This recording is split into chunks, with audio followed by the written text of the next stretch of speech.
Three-wheeled motorcycles were supposed to be the next big thing for aging riders, stable, comfortable, and perfect for long-distance cruising. But instead, they've become one of the biggest headaches for dealerships across the country. From outrageous prices to awkward handling and image problems, these trikes are collecting dust in showrooms while dealers scramble to offload them. In this video, we're counting down 14 three-wheeled motorcycles that flopped so hard you won't believe what some sellers are throwing in just to get rid of them.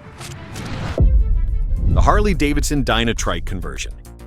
What started as one of Harley-Davidson's most iconic cruisers, the Dina, has unfortunately become a cautionary tale in the world of trike conversions.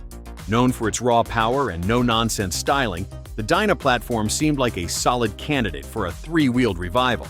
It packs an 1,802 cubic centimeter V-twin engine that delivers 108 horsepower and 112 pound-feet of torque, plenty of muscle for any highway. But once the trike conversion is added, everything changes. The bike's frame, suspension, and balance weren't designed to support a third wheel, and it shows. The ride becomes clunky, unstable in corners, and jittery at higher speeds, leaving many riders disappointed with the performance. What makes matters worse is the complete lack of factory backing. These trike builds are done through third-party kits, which means there's no official Harley warranty or dealership support. That's a big red flag for older riders who prioritize reliability and easy service access. And then there's the cost. While you can score a used Dina for $10,000 to $15,000, the trike kit, installation, and any custom work quickly push the total over $30,000. At that point, you're paying the same as you would for a factory-built Harley trike, with none of the factory engineering, warranty coverage, or resale confidence. Dealers have responded with aggressive discounts, trade-in bonuses, and throw-ins like touring seats or luggage racks. But even then, these Frankenstein Dinas continue to gather dust on showroom floors. The CanAm Spider RT Limited. At first glance, the CanAm Spider RT Limited looks like the future of three-wheeled touring. Sharp angular bodywork, aggressive lines, and a dashboard loaded with digital screens and tech features. It's powered by a 1330 cubic centimeter inline-3 engine producing 115 horsepower and 96 pound-feet of torque, more than enough for highway cruising and weekend getaways. On paper, it checks all the boxes for performance and innovation. But despite its forward-thinking design, the Spider RT Limited continues to struggle in the American market, especially among the older, more traditional motorcycle crowd. For many seasoned riders who cut their teeth on Harley baggers or metric V-twin cruisers, the Spider doesn't evoke the same emotional connection. Its appearance is polarizing, more futuristic ATV than motorcycle, and the lack of a traditional V-twin rumble or chrome-laden aesthetics alienates those who value classic American design. It's been jokingly called a road-going snowmobile by some, thanks to its Y-shaped layout and wide front stance. Even though it offers comfort, modern tech, and impressive ride stability, it fails to deliver the visceral experience many older riders are after. CanAm has tried to combat this image problem with aggressive dealership promotions, low APR financing, free riding gear, extended service plans, you name it. But the reality is, many buyers walk away the moment they sit on one and realize it just doesn't feel like a motorcycle. And in a market where feeling is everything, no amount of tech can replace the soul that traditional riders are looking for. The Yamaha Royal Star Venture trike conversion. The original Yamaha Royal Star Venture earned its reputation as a plush, reliable long-distance tourer, favored by riders who craved comfort without sacrificing that classic cruiser aesthetic. With its 1,298 cubic centimeter V4 engine producing 97 horsepower and 89 pound-feet of torque, it delivered a smooth, confident ride with a soundtrack all its own. But when owners and dealers began converting it into a trike, things started to unravel. The transformation, while well-intentioned, stripped the venture of its strengths and introduced a host of new problems. Unlike factory-built trikes engineered from the ground up, this aftermarket conversion suffered from major compromises in handling and ride quality. The added weight and modified geometry made the bike feel top-heavy and unpredictable, especially during slow-speed maneuvers and tight turns, two situations where trikes are supposed to shine. Riders who once praised the venture for its comfort now reported a ride that felt clumsy and unstable. To make matters worse, the total cost of the conversion often climbed beyond $35,000 when factoring in the trike kit, labor, and any cosmetic upgrades. And for all that money, buyers didn't even get the peace of mind that comes with factory support. No warranty from Yamaha, no standardized servicing, and limited aftermarket help meant many potential customers saw it as a high-risk gamble. Dealerships holding on to these converted ventures have been forced into steep discounts, package deals, and even store credit just to clear them out. But even with the markdowns, most riders, especially older ones looking for stress-free riding, have moved on to more modern, better balanced options. The Harley-Davidson Glide 3. Designed to blend Harley-Davidson's legendary touring capability with aggressive, modern styling, the Glide 3 was introduced as the ultimate fusion of comfort, power, and road presence in the trike world. With its iconic shark nose fairing and Milwaukee 8114 engine displacing 1,868 cubic centimeters, the Glide 3 promised effortless cruising and bold style in one package. On paper, it seemed like a hit, offering the muscle to conquer highways and the confidence of a third wheel for older riders seeking more stability. But in the real world, this heavyweight has become a hard sell for dealerships. One of its biggest hurdles is its sheer size. At a whopping 1,286 pounds, the Glide 3 is intimidating even to experienced riders, especially those looking for something manageable and comfortable. Its weight makes slow-speed handling cumbersome, and parking in tight spaces becomes a chore. Compounding the problem is the lack of standard features. For a starting price of $32,999, buyers expect a fully loaded machine. Yet amenities like an infotainment system, navigation, and upgraded audio come at an extra cost, pushing the total price even higher. Dealers have tried everything to move them, offering low APR financing, extended payment plans, and bundling in accessories like chrome upgrades, windshields, or even comfort seats.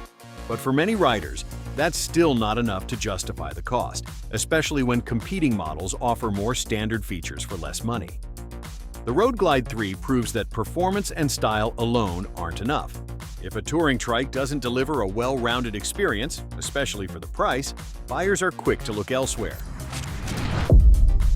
The Lehman Jackal trike.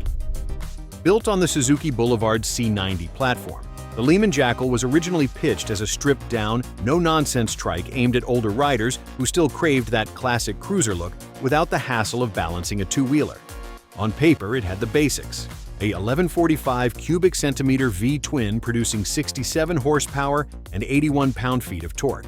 That might have been sufficient for a standard bike, but once a trike conversion was slapped on, the whole setup began to crumble. The additional weight and drivetrain complexity pushed the engine to its limits, making acceleration sluggish and performance feel underwhelming, especially on inclines or during extended rides. Handling is another major issue. The C90 was never engineered for a three-wheeled layout, so the conversion throws off its center of gravity and makes it feel awkward, especially in tight or low-speed situations. Riders report a wobbly, disconnected steering feel and instability over bumps or uneven roads, exactly the kind of riding conditions older customers are trying to avoid. What really sealed the Jackal's fate, though, is the double whammy of discontinued support. Suzuki no longer produces the Boulevard C90, and Lehman is out of the trike game altogether. That means no factory parts, no tech support, and very few shops willing to touch them. Even with dealerships offering deep discounts, upgraded seats, and accessories just to move them off the floor, most buyers are walking away. To many riders, especially those who value reliability and peace of mind, the Jackal feels like a mechanical orphan, an aging machine with nowhere to go and no one to take care of it. It's less a ride and more a risk, and in today's market, that's a deal breaker. The Indian Roadmaster trike conversion. The Indian Roadmaster is one of the most respected names in American touring. It oozes luxury and road-commanding presence, with flowing lines, chrome accents, and a feature set built for riders who treat the open road like a second home. Its 1,811 cubic centimeter Thunderstroke Phi-twin churns out 122 horsepower and a pavement-pounding 128 pound-feet of torque, making it one of the most powerful engines in its class. On two wheels, it's a refined powerhouse, a dream ride for long-distance adventurers. But once it's converted into a trike, much of that appeal begins to fade. The aftermarket trike conversion adds significant weight, often tipping the scales at over 1,350 pounds. That might sound manageable on paper, but in real-world conditions, tight parking lots, slow-speed turns, loading on trailers, it becomes a beast that many older riders find exhausting rather than empowering. The extra weight doesn't just affect handling, it also changes the feel of the ride entirely, making it harder to control and more physically demanding during low-speed maneuvers. And while the trike offers visual impact, the added bulk reduces the nimbleness and comfort the original Roadmaster was known for. The lack of a factory warranty only compounds the problem. Since Indian doesn't produce these trike conversions in-house, buyers are left without the backing of the brand they trusted. No certified support network, no standardized parts, and often no easy recourse when problems arise. When you consider that the total cost, including the Roadmaster itself, the conversion kit, labor, and custom upgrades, can easily surpass $50,000, it starts to feel like a very expensive gamble. Dealerships have tried to sweeten the deal with aggressive trade-in offers, flexible financing, and premium add-ons like backrests or upgraded lighting. But even with all the incentives, these trikes are sticking around far longer than dealers would like. For many riders, the combination of weight, cost, and lack of factory support makes this trike more of a trophy bike than a practical touring machine. And that's a hard sell in today's market. The CanAm Riker Rally. The CanAm Riker Rally was designed to grab attention from the moment it hit the pavement. Compact, aggressive, and futuristic in its design, it's powered by a peppy 900cc three-cylinder engine pushing out 82 horsepower and 65 pound-feet of torque. Its low-slung stance, customizable panels, and edgy styling make it look more like a sci-fi escape vehicle than a traditional touring trike. Clearly, CanAm wasn't targeting the typical leather-clad cruiser crowd. They were aiming for younger, thrill-seeking riders who wanted something bold and different. But that strategy backfired when it came to the one demographic that actually buys trikes: older riders. Instead of long-distance touring comfort, the Riker Rally delivers stripped-down minimalism. It has little to no weather protection, extremely limited cargo capacity, and just a single seat unless upgraded, features that immediately rule it out for two-up road trips or weekend escapes.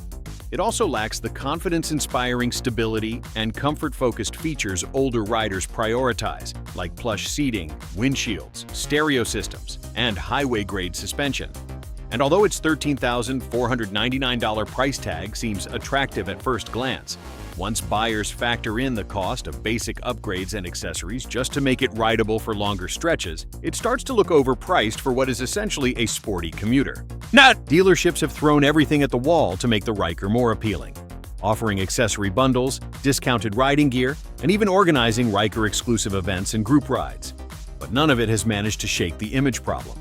To older traditional riders, the Riker feels like a toy, a novelty that might be fun around town but has no place on the open road. Some have gone as far as to call it a scooter in disguise, and for a market that values tradition, heritage, and highway presence, that label is the kiss of death. The HarleyDavidson Freewheeler.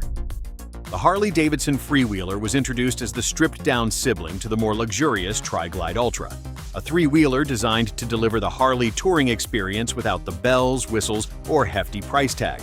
Featuring the same Milwaukee 8114 engine as its higher-end counterpart, the Freewheeler's 1,868 cubic centimeter displacement delivers ample torque and cruising power for long-distance highway rides. With its smaller frame, minimalist bodywork, and bobtail rear fenders, it was meant to offer riders a more nimble, no-nonsense alternative in the trike category. But for many older riders, the very market this model was targeting, that simplicity has turned out to be a liability, not a selling point. While Harley intended the Freewheeler to be a leaner machine, it ended up stripping away too many essentials. It lacks a front fairing, infotainment system, onboard navigation, and meaningful storage, features that are considered basic expectations for anyone shopping for a long-distance trike. The absence of a windshield and the standard cruiser-style seating make it less comfortable over long hauls, especially for riders with age-related fatigue or physical limitations. And yet, the Freewheeler still starts at around $29,999, which isn't exactly a bargain, especially when other brands offer more comfort and features for the same price or less. This has left the Freewheeler in an awkward middle ground. It's too bare bones and pricey for new or budget-conscious riders, and not nearly luxurious or well-equipped enough for Harley loyalists who want the full touring package. Dealers are trying hard to move them with extended warranties, promotional trade-in offers, and accessories like windshields or upgraded seats. But none of it seems to close the gap between what the Freewheeler is and what riders actually want. In the end, it's a case of Harley building a bike that sits on the showroom floor because it fits no one perfectly. The Harley-Davidson Ultra Classic Trike conversion. The Harley-Davidson Ultra Classic has long stood as a symbol of American touring, dripping in chrome, loaded with comfort features, and powered by a 107 cubic inch, 1,753 cubic centimeter Milwaukee 8 V-twin that delivers a smooth, torquey ride perfect for the open highway. For decades, it's been the go-to bike for serious distance riders who value comfort, stability, and timeless cruiser style. So, naturally, when some dealers and owners began converting it into a trike, it seemed like a great way to make an already popular platform even more appealing to aging riders seeking extra stability. But that theory didn't quite play out as expected. The core issue lies in the fact that the Ultra Classic was never engineered to be a trike. The aftermarket conversion kits, while functional, disrupt the bike's original weight distribution and suspension dynamics. What was once a smooth and predictable tourer becomes stiff, uneven, and awkward, especially during low-speed turns, parking, or navigating tight corners. The trike conversion often makes the ride feel jarring and unpredictable, which is exactly what older riders are trying to avoid when transitioning to three wheels. Many riders have reported that the bike loses its signature glide, turning into a lumbering machine that's more of a chore to control than a joy to ride. To make matters worse, the conversion doesn't come with any factory-backed warranty. Buyers shelling out over $25,000 for the base bike, plus another $15,000 or more for a decent trike kit and installation, are left with a vehicle that lacks both dealer support and resale value. That puts the total cost well over $40,000, rivaling or exceeding the price of a factory-built trike like the Triglide Ultra, which comes with refined handling and full coverage. In response, Harley dealerships are offering serious incentives, slashed prices, extended service plans, and free maintenance packages in an attempt to move this aging inventory. But most riders are steering clear, realizing that no matter how good the deal sounds, a factory-built trike will always offer better balance, support, and peace of mind. And in the world of long-haul riding, those things matter far more than saving a few $1,000s up front. The Victory Cross Country Trike conversion. The Victory Cross Country was once a rising star in the American touring scene, with a massive 1731 cubic centimeter V-twin engine delivering 104 horsepower and 110 pound-feet of torque. It had sleek lines, a strong following, and performance to back it up. But when Victory shut down production in 2017, everything changed. Trike conversions based on the cross country have become one of the hardest motorcycles to sell, no matter how powerful or stylish they are. Why? For starters, finding replacement parts is a challenge, and most dealerships no longer service them. Riders don't want a bike they can't maintain, especially as they get older. And the cost, often exceeding $35,000 after a quality conversion, makes it feel like a risky investment.